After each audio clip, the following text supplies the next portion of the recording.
Hello friends, welcome to my channel. आज हम देखेंगे पेरिकार्डाइटिस।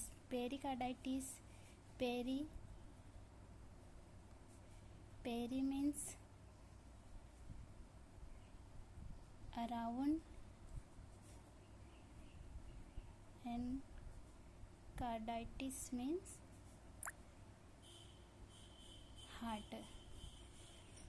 हार्ट के around means outer covering layer में इन्फ्लामेशन। अब हम देखते हैं इसके definition. Pericarditis is an inflammatory condition of pericardium which is an outer covering layer of heart. It is called the pericarditis. Pericarditis is a inflammatory condition. Pericarditis एक inflammatory condition है। यह pericardium में होता है। पेरिकार्डियम हार्ट का outer covering layer है। Heart के outer covering layer में यह इन्फ्लामेटरी कंडीशन होती है।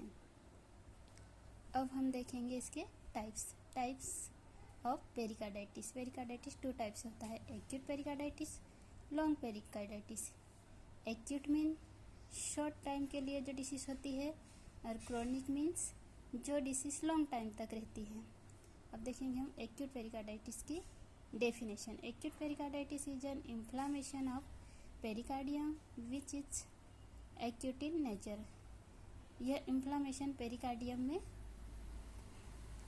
शॉर्ट सम टाइम के लिए होती है, मतलब कम टाइम में ठीक हो जाती है। आज हम देखेंगे इसकी एटियोलॉजी ऑफ एक्यूट पेरिकार्डाइटिस, इसकी कॉजेस की किस वजह से यह पेरिकार्डाइटिस होता है। सबसे पहले आएगा इन्फेक्शन की वजह से भी यह पेरिकार्डाइटिस हो सकती है। ये कौन कौन सी इन्फेक्शन की वजह से होती है अब देखते हैं। Staphylococci, streptococci, fungal infection, meningococci. इन इन्फेक्शन की वजह से ही पेरिकार्डाइटिस हो सकती है। देन ट्रॉमा में chest injury, cardiac surgery and cardiac atherosclerosis, इनकी वजह से भी पेरिकार्डाइटिस हो सकता है। देन न्यूप्लाज्मिक डिसीज में लंग कैंसर, लुकेमिया जो कि blood cancer and breast cancer, इनकी वजह से भी पेरिकार्डाइटिस हो सकता है। Then hyper sensitivity reaction, drug reaction की वजह से भी हाइपर सेंसिटिविटी हो सकती है, मतलब पेरिकार्डाइटिस हो सकता है। एंड इम्यून रिएक्शन वजह से भी। देन हम देखते हैं इसका क्लिनिकल मैनिफेस्टेशन।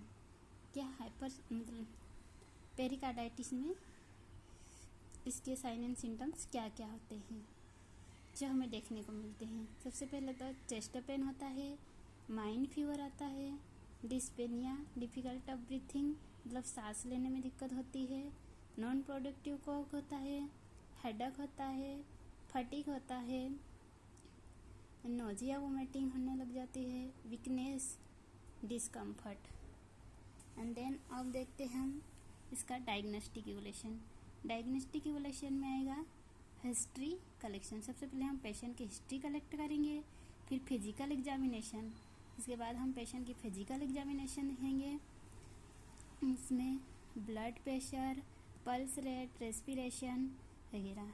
फिर ECG, chest X ray, MRI, CT scan and pericarditis biopsy, इन सब टेस्ट से हम पेरिकार्डाइटिस का पता लगाएंगे।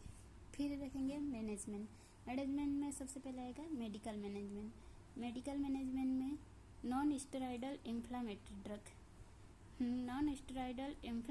ड्रग देंगे, जो कि है ड्रग सच एस एस्पिरिन को देंगे।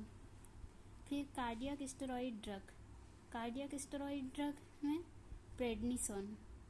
फिर एडमिनिस्ट्रेट द एनाल्जेसिक ड्रग, हम पेन से रिलीव के लिए एनाल्जेसिक ड्रग भी में देंगे। फिर देन आता है उसका नर्सिंग मैनेजमेंट में नर्स अपना रोल्स कैसे प्ले करती है। तो सबसे पहले a patient with acute pericarditis having a chest pain should be relieve by analgesic pain drug. तो चेस्ट पेन से रिलीव के लिए हम पेशेंट को एनाल्जेसिक ड्रग देंगे। Then monitor the patient body temperature, patient के बॉडी टेम्परेचर का देखेंगे, then assess the sign and symptoms of heart failure, इसके साइन एंड सिम्टम्स को देखेंगे, then increase the patient daily activity of exercise, patient को हम increase करेंगे daily activity and exercise के लिए, then improve the immune system of the body.